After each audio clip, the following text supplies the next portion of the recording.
Assalamualaikum warahmatullahi wabarakatuh. Sahabat, teman, bolo, konco, kita ketemu lagi di segmentasi filosofi Jawa yang kita akan membahas satu atau dua quotes pitutur luhur budaya Jawa dan akan kita korelasikan dengan Al-Quran. Nah, setelah kemarin kita membahas tentang nerimo, tentang alun-alun dan lain sebagainya, ini ada satu quotes yang cukup bagus untuk membakar semangat kita supaya kita tidak mudah merasa puas dan kita mudah merasa memiliki sesuatu yang rasanya sudah besar, rasanya sudah cukup gitu ya. Jadi quotes ini, pitutur ini akan mengajak kita untuk terus mengeksplorasi diri ya. Saya bacakan. Di sini ada quotes koyok kodok kotutupan batok. Nah, ini kodok di dalam batok ini kalau bahasa Indonesianya katak dalam tempurung ya. Kenapa ini mengajak kita untuk mengeksplorasi lebih jauh? Katak dalam tempurung itu yang dia lihat hanya ya sebatas yang tertutup dengan tempurung itu. Nah, karena di tempurung itu dia sendirian, dia merasa besar, dia merasa dikdaya, dan dia enggan untuk meluaskan lagi pandangannya. Maka dari itu, teman-teman, sahabat, bolo konco semuanya, kita perlu untuk yang namanya traveling, kita perlu untuk memperkaya teman, kita perlu memperluas jejaring dan relasi, kita perlu mencoba berbagai macam segmentasi yang kira-kira mampu kita untuk lakukan. Yang terpenting adalah kita tidak mudah merasa besar di dalam lingkungan kita sendiri. Karena apa? Ini akan mempersempit wawasan kita, mempersempit worldview kita, mempersempit perspektif kita dalam berbagai hal. Dalam mengambil keputusan, dalam menghadapi masalah, dan juga hal-hal lain yang bernilai penting di dalam hidup kita. Maka dari itu sangat wajar jika dalam Al-Quran disampaikan fasiru fil ardi fanzuru. Jalan-jalanlah. Bumi ini luas kan. Jalan-jalan. Nah, tapi selain jalan-jalan ada perintah lain, fanzuru. Maka perhatikanlah, yuk dilihat. Budayanya kok ini bagus. Kenapa di sana kok sampah rapi, di sini kok tidak rapi? Kenapa di sana itu masyarakatnya ramah dan senang membaca buku, kok di sini tidak? Maka kita akan mendapatkan sudut pandang, perspektif, atau cara melihat sesuatu yang lebih luas lagi. Tidak sempit pemikiran kita.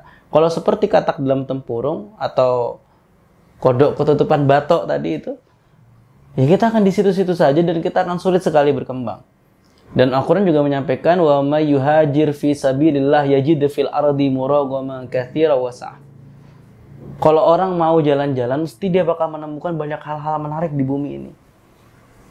Dan tentu saja ini bukan hanya persoalan jalan-jalan, tetapi membaca buku, tetapi juga mencari pengalaman, sehingga ketika kita dihadapkan dengan sesuatu masalah, kita bisa melihat dari berbagai macam perspektif.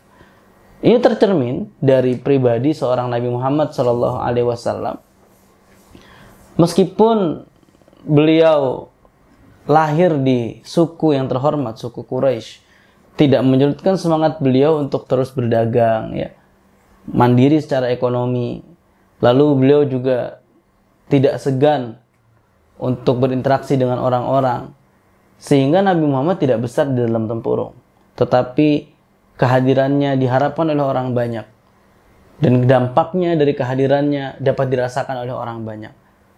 Usia belasan tahun sudah ikut berdagang lintas negara dengan pamannya Abu Thalib, lalu berani memimpin dan lain sebagainya. Sehingga hal ini perlu kita contoh. Dan juga misalkan Siti Aisyah sebagai periwayat hadis terbesar nomor 4, ini juga tergolong tidak besar dalam tempurung. Kenapa? Karena yang biasanya perempuan perannya tidak terlalu banyak, saat itu Siti Aisyah mendobrak dengan menjadi pribadi yang terlihat cerdas, intelektual, dan sehingga berpartisipasi betul dalam proses periwayatan hadis-hadis yang sifatnya rumah tangga dan internal. Kalau misalkan Siti Aisyah ini dipangkas perannya, maka kita akan kehilangan banyak sekali referensi-referensi yang berkaitan dengan kehidupan Nabi Muhammad SAW. Kalau dalam konteks kita, misalkan kita besar dalam tempurung, maka kita sama saja sudah menghanguskan sekian banyak potensi dan kesempatan yang boleh jadi kita terima, kita dapatkan, kita rasakan dalam kesempatan yang kita anggap tidak prospek. Kita merasa, oh kayaknya di sono mendingan di sini deh, daripada ke sono mendingan di sini deh. Kita sudah nyaman, kita sudah besar dalam tempurung, jadi kita tidak mendapatkan pengalaman lebih. Sedangkan di buku-buku tulis seluruh anak SD di Indonesia dulu ada selalu tulisan di bawah, experience is the best teacher. Guru terbaik itu adalah pengalaman, atau pengalaman adalah guru yang terbaik. Sehingga untuk memperluas view kita, setidaknya kita bisa ambil dua cara.